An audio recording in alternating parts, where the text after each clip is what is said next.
Good morning, students. As a part of virtual demonstration of all the lab experiments, our department, DC department, LVRC, is planned to conduct all virtual lab demonstrations.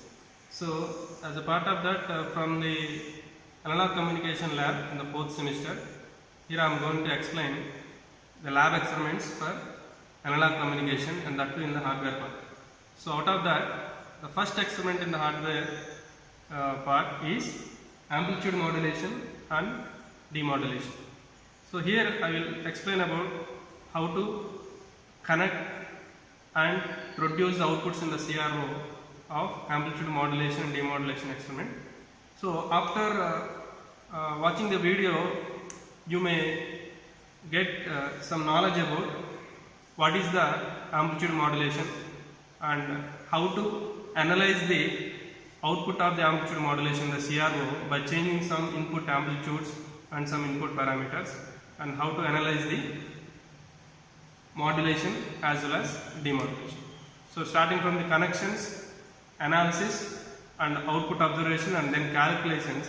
So everything I will explain in this video. So coming to the connections. So the first one is you need to connect to the power supply. This is the power supply pin. So make sure that here there is a power supply rating, that is 808. So this must be the same rating, so 808 volts. So that must be connected, otherwise this kit may get some problem. So then switch on the power supply.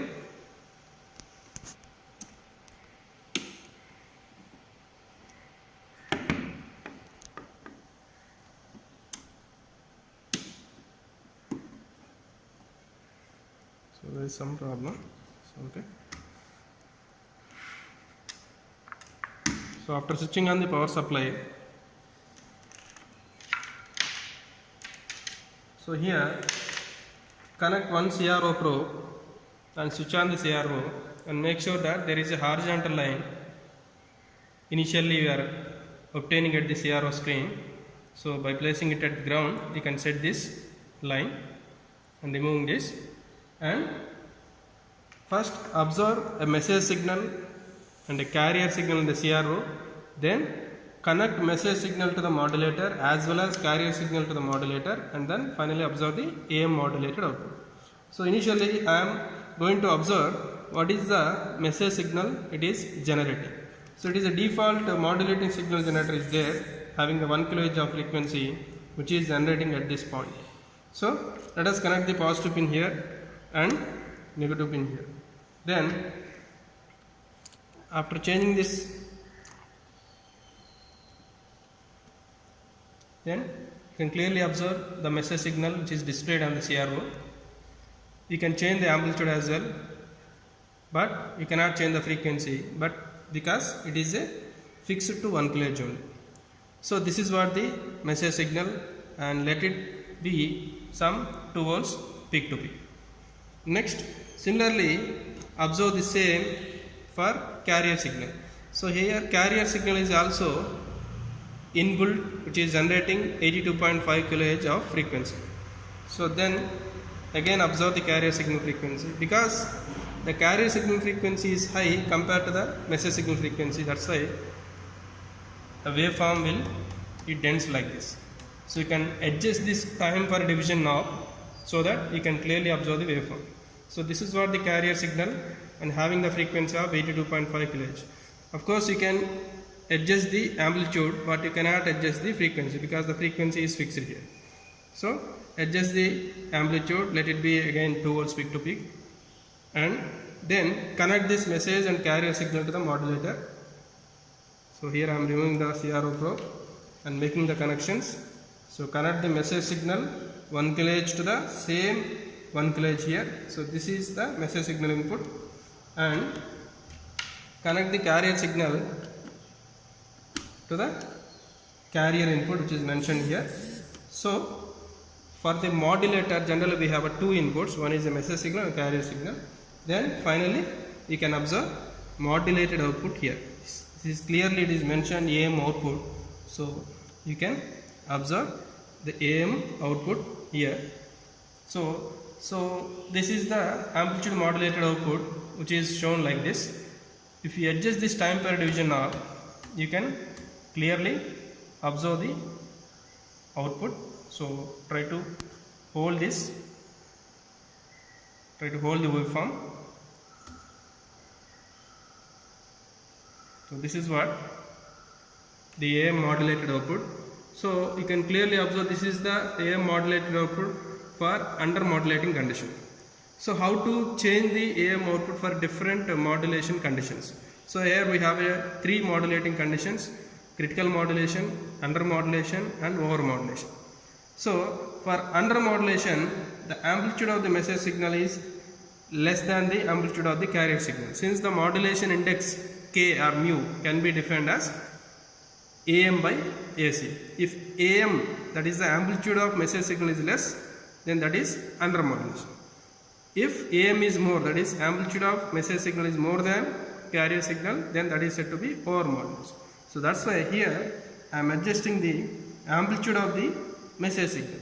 So if I am reducing the amplitude of message signal, then it seems to be under modulation. If I am increasing the amplitude, then you will get the critical modulation. So in this condition, both the amplitude of the message and carrier are said to be equal. So that's why modulation index is equal to 1. And again, if you increase the amplitude further, then you can clearly observe the over modulating condition. Here there is a overshoot.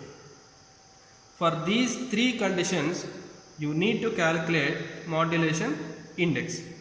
So here the modulation index formula, which is given in the manual, you can clearly observe the formula for modulation index mu is equal to A max minus A minimum by A max plus A minimum. Here A max means maximum value of the amplitude, this value. Starting from 0 to this one, you can observe this value by observing this height along with time per volt per division, that is 1. So this height into 1, which is almost 1.2 into 1, that is 1.2 volts. So the minimum value is, A minimum is, this is the minimum value. So it is almost 0.5 into 1, that is 0.5. So A max minus A minimum by A max plus A minimum, so that we will get the modulation index. So under this condition, that is under modulation, you will get a modulation index mu less than 1. Under this condition, you definitely get a modulation index equal to 1, because this is A maximum, A minimum is 0. So A max minus 0 by A max plus 0, it is equal to exactly 1. Under this condition, you must observe that A max is this one and A minimum is the negative value, because it is overshooted and it is the negative value is coming at this minimum point. So this A maximum is positive value, A minimum is negative value. So if you substitute in the formula, definitely you will get modulation index greater than 1. So these are the 3 conditions of AM modulated output. So after observing these 3 conditions, so you can set it to any condition. For example, I am setting it to under modulation condition, then observe the demodulated output. So here I am connecting this modulated output to the demodulator block. This is what the demodulator block. So in this demodulator, simply they are using envelope detector and low pass filter. So you can clearly observe there is an envelope detector and a low pass filter, finally amplifying. So after connecting this demodulator output, clearly you can observe a sine wave which is getting here. Okay. So by changing the input amplitude also, you can clearly observe modulated output for different conditions. So hence this is the message demodulated signal. You can also compare this demodulated signal with the message signal what we are generating earlier. By comparing this, definitely the frequency must be same, but of course the amplitude of the demodulated signal may be reduced. So this is the perfect demodulated output for the given message signal.